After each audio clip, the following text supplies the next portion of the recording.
Hello mga tropa peeps! This is your Basudenyang Win.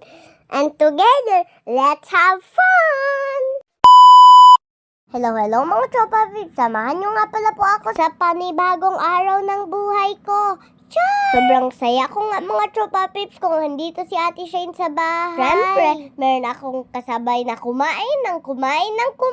Opo, tama po yun mga tropa peeps. Kung nakita nyo nga pala po, ay kakagising pa lang po namin at kakaalmusal pa lang. At ayan na nga po, magpupunta na kami sa birthday yan. Pumunta nga pala po kami sa birthday ni Scott. Happy birthday Scott! Makikikain kami ni Ate Shine. Hindi nga pala po kami nagtagal dyan kasi po si Cloud ay umiiyak na. Pero nung nakauwi na nga pala po kami ay nagre-cravings pa din po kami ng pagkain. Sana tumaba na tayo kasi marami tayong kinakain. Kung nakita nyo nga pala sa checklist ay meron na kaming egg at breadcrumbs. Ang wala na lang namin ay ham at saka sliced bread. Nilibot na nga pala po namin yung mga tindahan dito sa Mokong pero wala talaga kaming mabilhan. Ay sabi ko na lang kay Ate Shine, puntahan na lang si Ate Angel. Ayaw pa naman ako iiwan ni Ate Shine pero kaya ko naman. Ay independent girl yarn. Nung nagdating na nga pala si Ate Shine ay meron na siya ng ingredients na kailangan namin. At syempre kasama niya na si Ate Angel.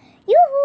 Ang ingredients nga pala po dyan ay ham, sliced bread, and si Ate Angel.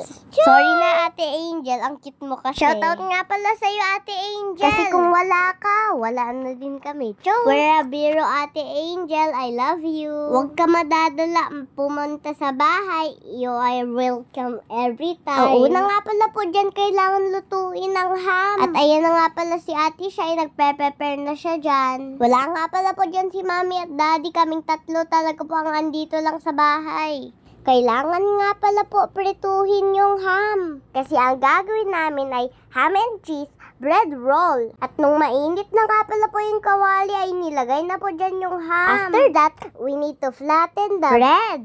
English or yarn? After that, we need to prepare 2 eggs. Ang Basudenyang Win nyo, mukhang gutom na naman. Uy, Basudenyang Win, trabaho muna bago kain.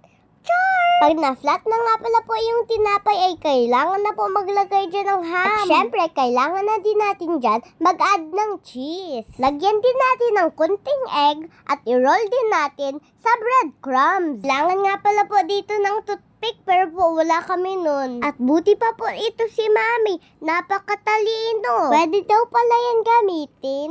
Palapa daw ang tawag dyan. And in English, it's coconut leaves. Kesa nga pala nagbili ang Basudenyang Win nyo, nagtipid na naman. Pero in fairness, perfect ang kinalabasan. Iniiwasan nga pala po namin dyan ang mag-open yung bread roll. At nang naluto na, at syempre, kainan na.